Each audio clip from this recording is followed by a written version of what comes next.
দেখুন, যারা করেছে কমিউনিস্ট পার্টির একটা মিছিল থেকে বেরিয়ে করেছে প্রমাণিত। এখন ল অ্যান্ড অর্ডার মেনটেন করে রাজ্য সরকারের দায়িত্ব। মাননীয় মুখ্যমন্ত্রী সে বিষয়ে অবগত আছেন এবং পুলিশ সেই বিষয়ে নিশ্চিত কড়াইয়ে কারবাই করবেন, এটাই আমি আশা করি। আর যারা এই সন্ত্রাস তৈরি করেছে, সামনে ইলেকশন আসছে, ইলেকশন আগে এই ধরনের মানসিকতা তৈরি করা, এই ধরনের প্রতিহিংসার রাজনীতি তৈরি করা, তো সেটা ত্রিপুরার ডেভেলপমেন্টের জন্য লোকসান দেয়। কোনো মতেই ত্রিপুরাতে এই ধরনের রাজনীতি না হোক, সেটাই কাম্য এবং তাকে শক্ত হাতে মোকাবেলা করা। সার্ভিসম্যানের যেটা হয়েছে অত্যন্ত হৃদয় বিদারক, অত্যন্ত দুর্ভাগ্যজনক। যেটা সিলিন্ডার, গ্যাসের সিলিন্ডার থেকে লিক হয়েছে, তারপর যে অগ্নিসংযোগ হওয়া, আর তারপরে 3 জন আমাদের ফায়ারম্যান যে খুব সিরিয়াসলি ইনজুর হয়েছে। কিন্তু সঙ্গে সঙ্গে আমি জিপি হসপিটালের সমস্ত ডাক্তার স্টাফদেরকে ধন্যবাদ জানাবো যে জিপি হসপিটালের সমস্ত স্বাস্থ্যকর্মীরা তাদের প্রচেষ্টা। 2 জন পেশেন্টকে তো আমি দেখলাম মোটামুটি ভালোর দিকে চলে যাচ্ছে। একজন একটু এখনও মানে সিরিয়াস আছে, কিন্তু সে কথা বলতে পারে।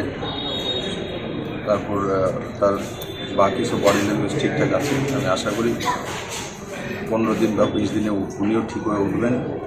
কিন্তু এই ধরনের ঘটনা যাতে না ঘটে, আমাদেরকে আরও বেশি সাবধানতা অবলম্বন করতে হবে। শুধু ফায়ারম্যানদেরকেই নেই, আম জনতারও তার উপরে যে বারবার বলা হয় গ্যাসের সিলিন্ডার বা গ্যাস কীভাবে খোলা, কী করা, সেই বিষয়ে এত কিছু বলার পরও আমরা কোনো না কোনো জায়গায় নিজেরা ভুল করে যাই, তারই পরিণামস্বরূপ এই অ্যাক্সিডেন্ট। তো আগামী দিন যাতে সেটা না হয়, মিডিয়ার মাধ্যমে সেগুলোকে সুন্দরভাবে প্রচার করা, তার রিপিট যাতে না হয়। অ্যাক্সিডেন্ট হতেই পারে, কিন্তু রিপিটেশন যাতে না হয়। আর বাকি ডাক্তারদের উপরে আমরা ভরসা করি এবং আশা করি জিবির সমস্ত সাধন লাগিয়ে তাদেরকে কম সময়ের মধ্যে ঠিকঠাক করে তাদের কর্মজীবনে ফেরত পাঠাবেন। আর দ্বিতীয় বিষয় যেটা, আমি ত্রিপুরাতে 2015 থেকে আমি রাজনীতিতে আছি, কাজ করি। কিন্তু আমি ত্রিপুরাতে আসার পর চেষ্টা করেছি যে রাজনৈতিক সন্ত্রাস, রাজনৈতিক মার্ডার এগুলো যাতে না হয় ত্রিপুরাতে। কিন্তু এখনও প্রায় 5 বছর হতে চলছে সরকার, তারপরও তার পরিবেশ এখনও ত্রিপুরাতে রয়ে গেছে অনেকটা।